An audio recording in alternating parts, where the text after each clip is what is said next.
Alright, so I've never ridden one of these before. In fact, I've only ever sat on one of these twice before in my life. But here I am.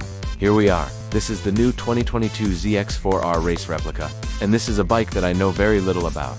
I mean, obviously I know it as a Ninja 400. I know it has got a 399cc parallel twin motor, 41 brake horsepower, and it's basically the same as the Ninja 400, except they put fairings on it. But aside from that, yeah, I don't really know much about it. So let's just get into it. Let's go for a ride. I am excited to ride this bike. It's been a while since I've been able to get on a sport bike. I actually haven't been able to ride a sport bike in like 2 years now. So this is going to be interesting. You know, I'm super excited to see how I fare with the whole track day thing. Because I used to do a lot of track days when I lived in Europe. And then when I moved back to America, well, unfortunately there's not many tracks around here and I haven't had the opportunity to do it. So today we're gonna do a first ride. Kind of a first feel. I mean, I say first ride. Technically, I did ride it around the block a few times yesterday, when we were doing our photo shoot, but this is my first time taking it out on a twisty road, and also taking it for a little bit longer than 5 minutes. So I've been riding for like a decade now.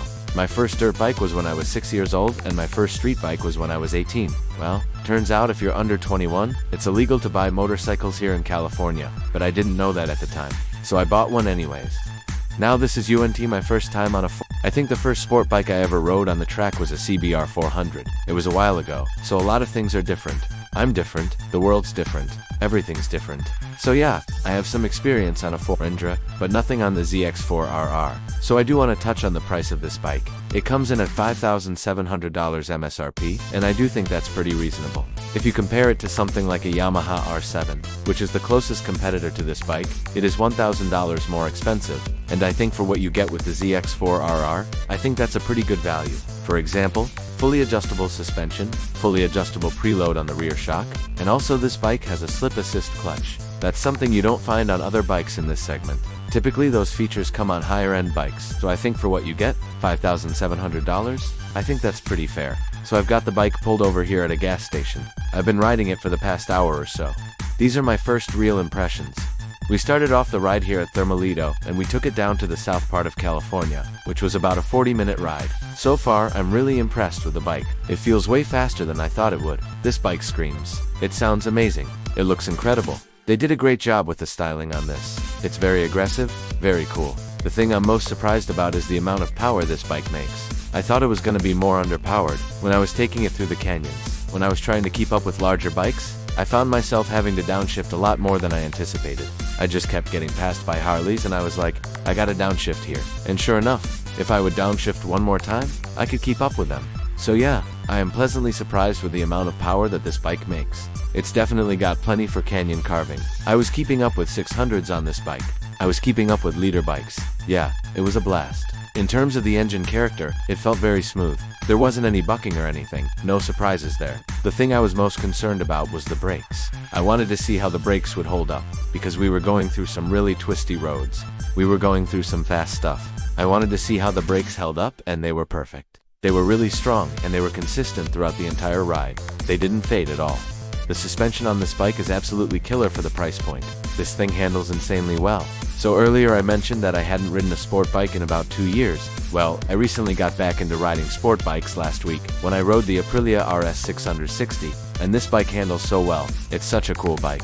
However, the biggest thing I noticed between the RS 660 and the ZX-4RR is the amount of feedback I was getting through the suspension on the Kawasaki. You can really tell when you're going through the corners. When you're going through the fast stuff, you can feel every little bump, every little change in elevation. You get so much feedback through the suspension on this bike, and I think that's a really good thing because it lets you know what the bike's doing. It lets you know how to adjust.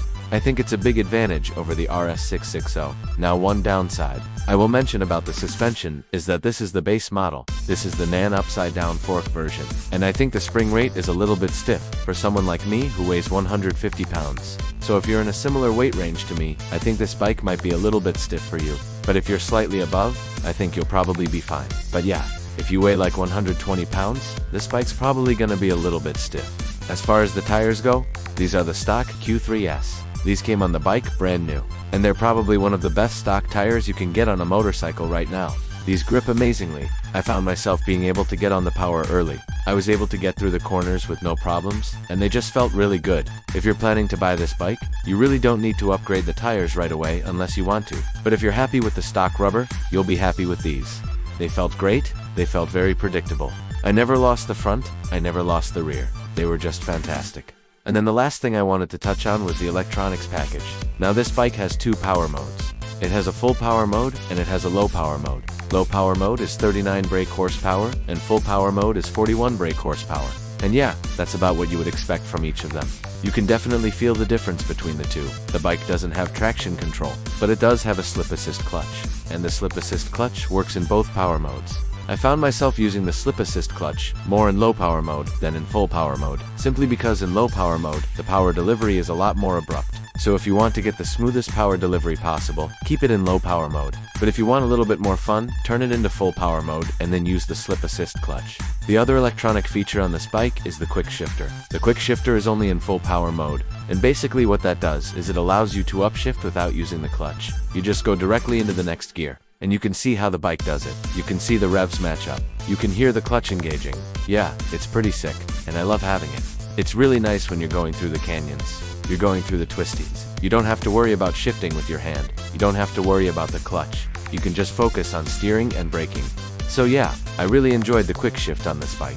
But yeah, overall, this bike exceeded my expectations. I thought it was going to be super underpowered. It's got a lot of power. I thought the suspension was going to be garbage. The suspension is fantastic. I thought the brakes would fade. They didn't. They were super strong. The only downside I will mention is the seat. The seat was really uncomfortable. It's a very flat seat and it doesn't have a lot of padding, so after a while, it starts to get numb. But if you take breaks, if you get off the bike every once in a while, you should be fine. But yeah, overall I was very impressed with the bike. I think it's a solid first sport bike.